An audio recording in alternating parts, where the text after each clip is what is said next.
everyone and welcome to Driven Mad. Now in today's video, hopefully this is going to be another short one, we are going to be changing the cabin filter / interior pollen filter on our 2010 Mitsubishi L200. Now, interesting fact about this, I went to film this video last week and took the glove box out and all the bits of plastic and then realised that there wasn't a space for the air filter to go, or the pollen filter. So I went online, did a bit of research and figured out that from factory, they never actually fitted one to this truck. Now in 2010 to 2012 was when they made it. I think that's a bit weird.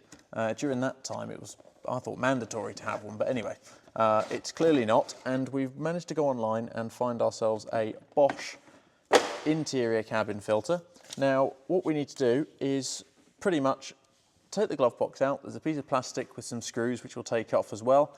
And then there's a slot where this goes, but it's covered up at the moment. So we're going to have to slightly cut out, and it's almost like, you know, when you build a kit, you have to pop the plastic out. Well, I'm going to have to cut the plastic out, which is this sort of rectangular shape, and then we can fit this in and screw it, which we don't have the screws. So what we'll do is start dismantling and figure out how it goes in.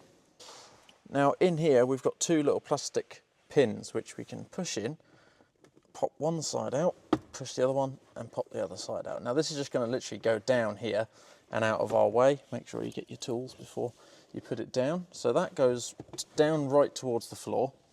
And here we have this plastic piece here.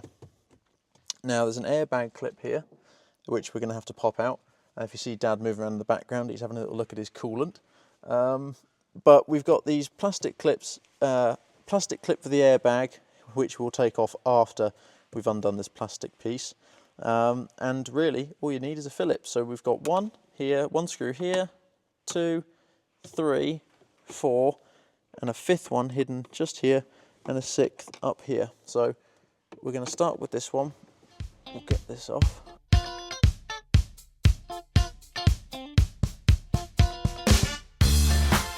And now this piece of black plastic should, he says with a bit of confidence, just pull forwards.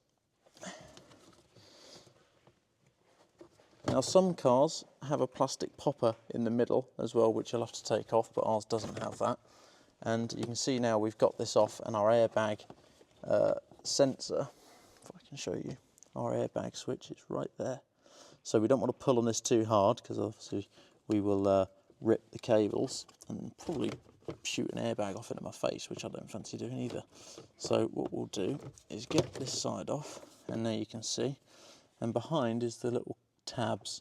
So we're going to push the tabs on that and just pull the sensor out.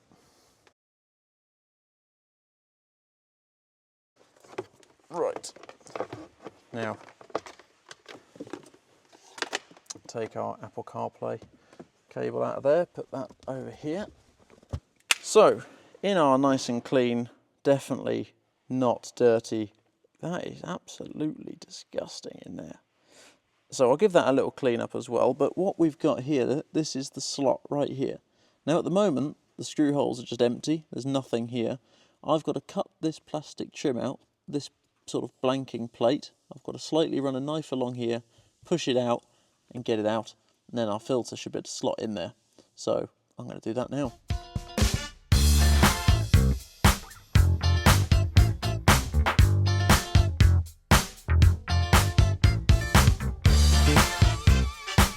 Push, jobby, and that pulls out of there. Oh dear.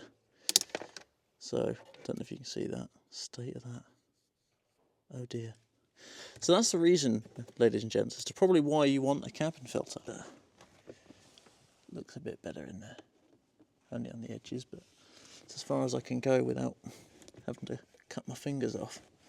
So we'll leave it at that, and we'll go and find some screws that fit in there. So we need 1, 2. Right, I found 2 screws out of my screw box. So what we're going to do is just test they fit, which they do. It's good. And now on the air filter, we've got 1 hole here, 2 holes here. There's a little locator on the bottom one here as well as the screw. So it's going to go in double holes at the bottom. And that literally just pushes in like so. Now there's going to be a little bit of resistance because there's a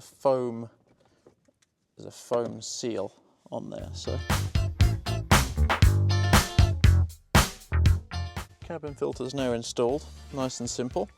So we'll just put the rest of the car back together.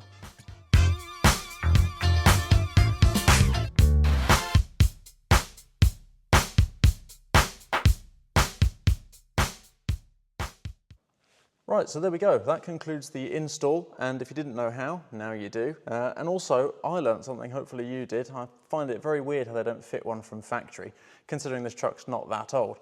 My early 2000s L200 I could understand, but this one's got a lot of features on it, including some heated seats, but they don't put a filter in the aircon thing. Very weird, and considering this truck's had a very dusty life, as you saw in there, was absolutely disgusting. So I think it could really benefit, and we could benefit from that cabin filter. So hopefully you enjoyed. Please like, comment and subscribe, and I'll catch you in the next video. One day I'll change all of my wicked ways.